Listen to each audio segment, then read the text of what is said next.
I'm meteorologist Monica Woods looking at our forecast heading into the weekend. It has been a lot of variety for the work week. Cool fall temperatures will continue across our regional headlines along the coast. Dry weekend for the valley. Showers ending for the foothills, but we'll still track the potential of some Sierra storms, at least for our Friday, and then things really start to quiet down and warm up a little bit over the weekend. Here's the tricky pattern that we've been following. We have that big low moving through the Pacific Northwest on the tail end of it, a disturbance that really helped to initiate some of the increased activity for the Sierra in terms of those thunderstorms. As that moves off to the east, again, we will see the clearing skies and good timing on this. We have some gorgeous color in the higher elevations. Just take a look at some of these pictures that were submitted into our California fall color, really peaking for the higher elevations. Now, for California, generally speaking, that color will start to move its way down the hill into the valley at about a 500 to 1,000 foot pace. So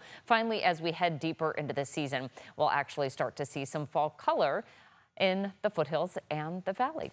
Here's a look at our average peak fall color, and you can see it is really starting to peak here right through the Sierra spine, roughly from about Lassen through the Tahoe Basin and then all the way through the central and southern Sierra, where you saw some of those gorgeous pictures. Again, this moves down the hill at a pace of about 500 to 1,000 feet per week, but it all depends on how cool the temperatures are. And this past week accelerated some of those colors popping up. So we'll have to continue to keep an eye on when those colors continue to change. So late to September is when we see that along US 395. Tahoe and California 89. That's going to be in October, mid-October, Lassen, Shasta, and Yosemite. So we're just starting to see some of those colors popping up again.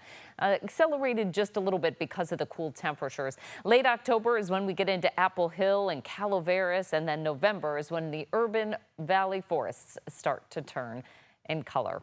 That's on average. We'll see how things play out this year.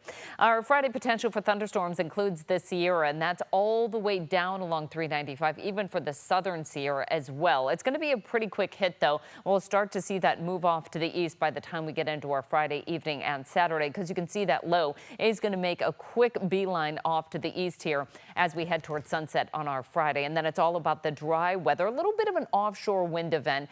We're going to keep an eye on that. Right now, it doesn't look like it's going to meet that threshold for really increased fire behavior, but something we always watch, especially as these patterns start to take shape during the fall season without a huge amount of wetting rain. We saw that north of I-80, not necessarily south of I-80. Highs for our Friday, near 50 up top for the Sierra. Light dusting of snow even possible for the Sierra heading into our early Friday morning, and again late Friday night could see a few flakes coming through.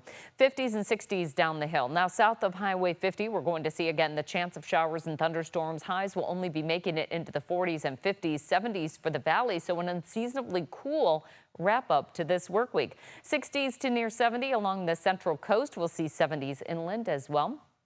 Bay Area forecast, we're in the 60s as we wrap up this wet work week and unsettled weather as well, 70s inland.